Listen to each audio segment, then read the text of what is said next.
Welcome back to Freedom Unfolding, an inclusive, holistic community that offers education, options, and inspiration to find your truth, find your voice, and find your freedom.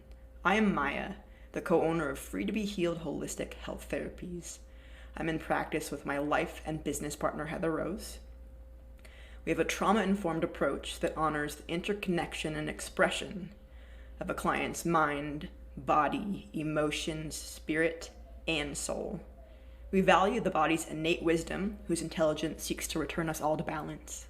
We specialize in supporting the softening and release of both unprocessed emotions and trauma held in the body through bodywork, energy work, and conscious communication. In episode 8 of Freedom Unfolding, I'm really excited and feeling vulnerable and courageous to speak to the topic of self-compassion and creativity. Now, these may seem like two completely separate topics, but in my personal experience of my healing journey and my 15 years in holistic health wellness practices, my experience is that life force, intuition, creativity, and engaged passion begin with our ability to not only stop being so hard on ourselves, as is the human condition, but to be kind and loving towards ourselves. In my personal healing journey of finding my way to stability and wellness through so many mental illness diagnoses, chronic pain, different journeys and loops, and really scary, sad versions of reality. I had lots of opinions and lots of doctors and lots of people talking to me about choice. Like, you can make the choice to shift your perception, to change your mindset. Like, you don't need to be in this physical, mental, spiritual soul sickness. In fact, I heard a lot of psychosomatic talk, like it's in your mind. Your body doesn't really hurt, it's in your mind. And so for me, being in the thick of struggles, this didn't really serve me. But through all the darkness and the hopelessness and the searching and the depression and the different multidimensional, schizophrenic, shamanic versions of reality, the one thread of hope that I found was a sense that perhaps there was something bigger, greater, kinder out there than just evil and desperation, and that the light of hope also existed in me. And so in my healing experience, I found that the most valuable thing that I could do for my own wellness and hope is to be kind to myself. No matter like how deep you are, if you're chronically ill or if you're stressed out because of the state of the world, the greatest thing I could do for myself is to pause and to have some mindfulness about what is real, to have some inventory about where I can take the pressure off. And so oftentimes we can't do anything about the environment. I can't do anything about the news or the world, but I can choose how I speak to it myself, how I listen to the quiet and the still places in myself. And so in my own experience of being really sensitive, really empathic, really psychic, and trying to make sense of all that, there's a lot of voices and a lot of stimulation, a lot of perception that are not mine. And a lot of my clients are very sensitive, very empathic, very creative, intelligent, and big-hearted feeling people that often carry the weight on their shoulders and get confused about like what is mine and what is other people's. So I know we offer a tool in every episode, but like the one thing that started me being able to tease apart and separate and create some hope is the statement, the affirmation, so to speak. What's mine is mine, and what's yours is yours. It gives a buffer between the difference between my experiences, my body, my soul, and another person that I might be in conversation with, somebody's pain that we might be picking up in just the greater world. So it starts creating a space, like a psychic space to breathe, to open, to begin to have some consciousness of our bodies, our minds, our agencies. And then the practice of non-judgment, of mindfulness, of even finding consciously someplace that I might be being unkind to myself or mean to myself or judging myself, and inevitably projecting that into the world. And even if I am not, or the listener is not aware of being unkind to ourselves, my understanding of sickness, of symptoms, of toxic, stressed out behaviors, there's a pressure cooker, and there's so much pressure and stress, and inevitably things explode to spill out of us, such as yelling, angry, breaking glass, crying, whatever. Yes, emotions are good.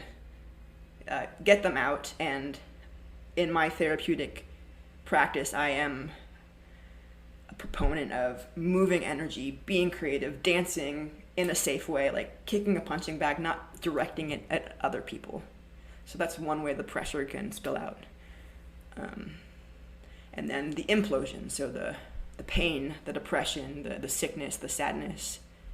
And my point being back to that, like, pressure cooker of feeling and experience and relatability, and the one thing that I know that I can practice having control over, and that I actually have clinical choice in, is the practice of being a little gentler on myself, a little more compassionate, practicing giving myself the benefit of the doubt. And so in my own life and with my clients, oftentimes we're not aware of where we're really beating ourselves up, but we're aware that like we have some stress, or we have some triggers, or we have some trouble sleeping, or we have whatever. But in the process of a session where the client like sets an intention of what they want to walk away with, well, let's say it's like, I'm stressed out. It's like, I'm the client, I'm stressed out, and I want to even know where I am. Where am I? What am I feeling? I want to release this pain or this stress in my body and create space for myself. And so often, people will get on the table and we'll start opening up energetic pathways and like clearing the field of chaos and distraction, and like creating space for the client, for ourselves. And in that softening of the body, space for more breath, calmness, there's like a little pilot light, so to speak, of like space to be compassionate and kind to ourselves, as we would to our greatest friend, to a loved parent, to our inner child. I often tell my clients to, like, if it resonates with them, to just like in mirror work, while we're looking our adult selves in the face, looking ourselves in the eyes, and like doing this affirmation work, which is really popular and helpful for a variety of things to kind of rewire or reprogram how we feel about ourselves. But I advise myself and my clients to kind of imagine that you are looking yourselves in the eye, and you are like just cradling yourselves as a newborn baby infant, just like fresh out of the womb, just the skull still open and vulnerable, not fused yet. So like gazing into your eternal eyes and having the capacity to pour the self-love into yourself as if you are like a little bitty baby. And often this is really like effective, because how can we have as much judgment or hate or pressure built up against ourselves as a little bitty baby versus like our adult selves where we take responsibility for stuff and we're trying to be good and successful and live up to things. It's all an option. It's all what resonates. And for myself, I have found that everything kind of loops. So stress responses, negative thoughts, being our harder selves, or even like positive trajectories, hope, wisdom, tolerance, faith, it all kind of builds up and loops in the sense that there's cycles of life that we engage in, and we can be passionate, inspired, and feel held and feel lifted up. Or we can feel worn down and depressed and going down to the spiral. My point is the ability, especially in these stressful COVID-19 2020 times where there's suffering and struggling, the pain and the suffering is not us. Like, you can feel crazy and you can feel lots of emotions and blown out and stressed out without actually being crazy. I think we're all feeling overwhelmed and stressed out and pushed to the point of insanity, and that things are getting maxed out. So my encouragement would be back to this place of self-compassion and kindness. Just the human condition that perhaps I'm stressed out, and I can see that is human, and I'm in it with other people. Or the mental health struggle of I am maxed out to the point of clinical depression, clinical fragmenting, and my experience with that mental health split is that it can be very isolating, very alone, not able to relate or be heard or feel like there is any resource, and that it is a miracle to find anything that helps. My deepest experiential living in wisdom is the human need for the practice of non-judgment, to have a place to be gentle and nurturing and compassionate, and practice, even if it's just for a moment, even if it's just for 3 breaths, practicing like, oh, I can feel that I'm feeling bad about myself, that I might be being hard on myself. So if we can practice that what's mine is mine, what's yours is yours, maybe a lot of this I'm just feeling and it's not actually mine. And what is mine? And I'm daring to say that shame and blame and guilt and regret, although it is an important human experience and emotion to learn how to evolve, to learn how to be better and show up and be well, those emotions are compressed and are calling out for help and for loving and for to be held and to be connected and for nurturing. What I practice every day of my life, moment to moment, and back to that looping. We can either kind of be in the momentum of inspiration where we are like fueled by the cycles of life, even though there's some ups and some downs, or there's a spiraling and a descent into hopelessness, into fragmentation, into pain, into illness, even in like physical symptoms. So if I can see and be mindful that I'm not being so kind to myself,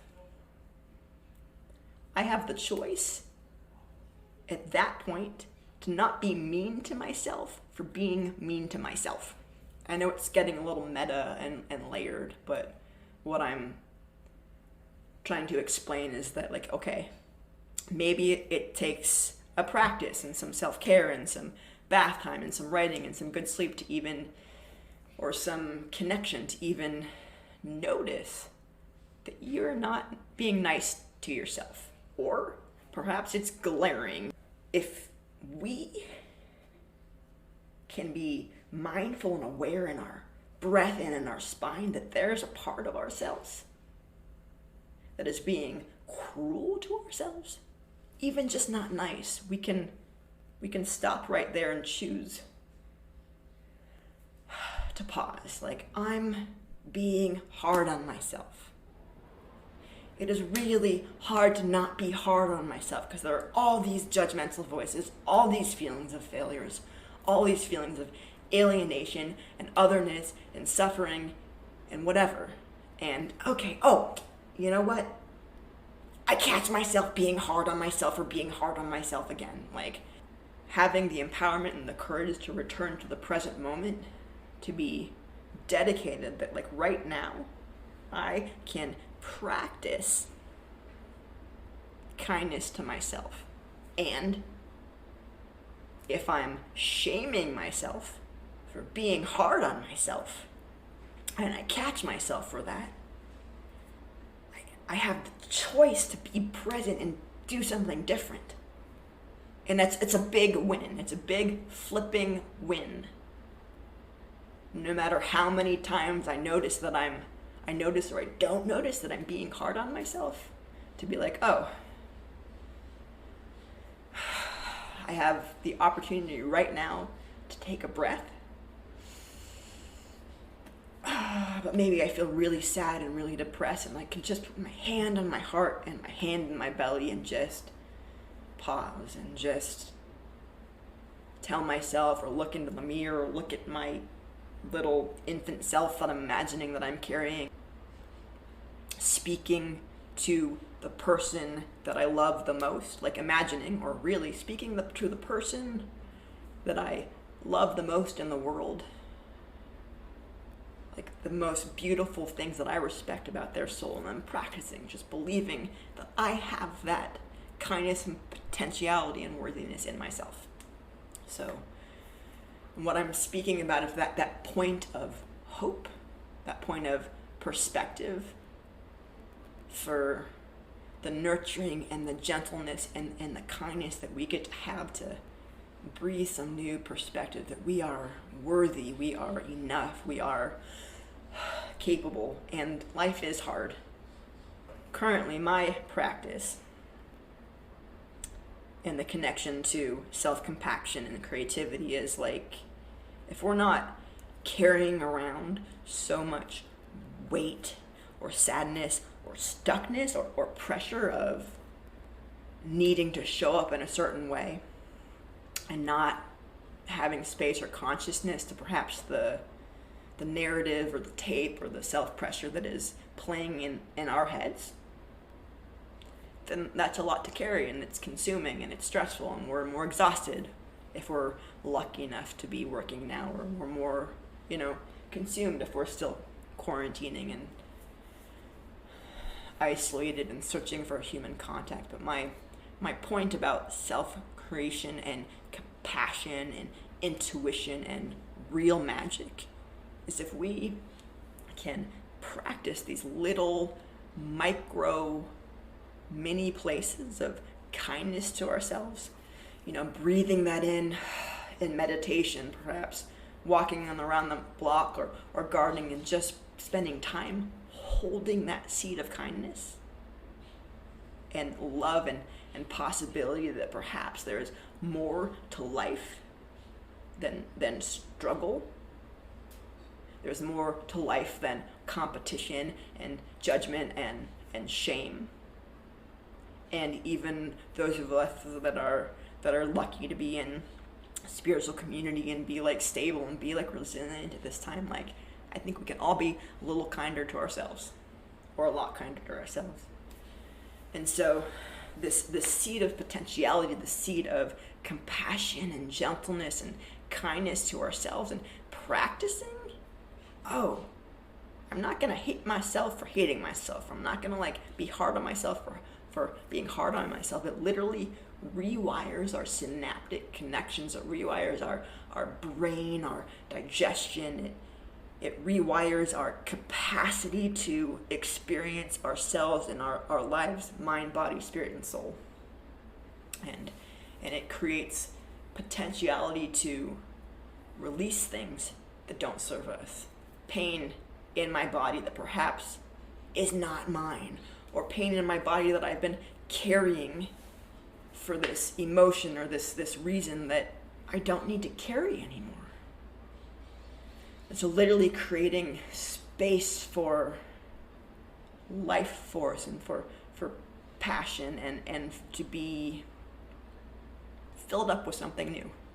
When we're able to practice self-compassion and almost like gather really lovingly in like shamanic ceremony, I'm seeing just like a gathering by like a river and like sweetgrass, and just like being in the center of a ceremonial circle, and all of us just kind of allowing ourselves to be by the river, held in, the arms of spirit and the magic whispers. I get very, multidimensional and shamanic, but my point is that if we're able to stop beating ourselves up so much, either in really big ways or really little ways, it builds up to the point that we have space and energy to release what doesn't serve us into the earth, into the field around us, to be recycled. Like my meditative practice and grounding practice, and what I teach every client, is that we get to release the pain that we're holding on to. This episode we're talking about being hard on ourselves. So I'm able to consciously gather that really lovingly and release that into the earth through my feet, stomping on the feet, through my bottom, through my root, releasing it into the earth. And our waste is her fertilizer. Our waste, our stress, our toxicity is her fertilizer. She is aching for us. Mother Earth is aching for us to surrender in ceremony, to give our waste so she can create fertilizer and nitrogenous soil to lift up and fill us up from our feet, reaching to the heavens through the earth. My point is that when we are able to be compassionate to ourselves and identify what's mine is mine, what's yours is yours. I'm not exactly sure what that is, but I'm trusting that I can release what doesn't serve me into the stability and the slow, gentle, nurturing pulse and heartbeat of Mother Earth, to stop carrying that responsibility on my shoulders all by myself. There is space, there is lightness to fill up with choice. Often my experience in clients, it's like things can feel grayscale, depressed, sad, walking around in the world. And when we're able to release the stress, the being hard on ourselves, there's potentiality, there's space for more breath, for more sound, for more color, for more imagination, for more passion, for dance, for play. And my personal life journey, and what I have been passionate for a very long time, is practice of what's mine is mine, what's yours is yours. The self-compassion, the stopping the hate cycles, releasing to the earth, filling up with a new possibility, and daring to be goofy, daring to play, daring to sing in the market, or if you're not comfortable doing this in public, dancing like being a little kid, wiggling your hips like a hippopotamus. I don't know if hippopotamuses wiggle, but they have hips. My point is allowing ourselves to be goofy, to be out of the box, to stretch our bodies, to stretch our minds in places that feel hard, because things have been really hard. And I feel like this time in this age, as things are inevitably changing, there's a lot of detoxing and changing, and so there's a lot of things that seemed perhaps on the surface solid and safe that are getting shaken up. So my invitation is the practice of allowing ourselves to be goofy, allowing ourselves to play like we want to play, whether that's doing inner child work, taking a picnic with your inner child and teddy bears in the forest, or whether that as adult means just like screaming in your car at the top of your effing lungs, allowing ourselves to express and be courageous enough to stop being hard on ourselves and stop judging ourselves enough to show up in the world with authenticity and with courage to be out of the box. And my belief and my almost guarantee is that most of us are aching for the chance to get out of the box, are aching for the chance to feel like we don't have to put an emotional mask on, even though we're regulated to put physical masks on in public.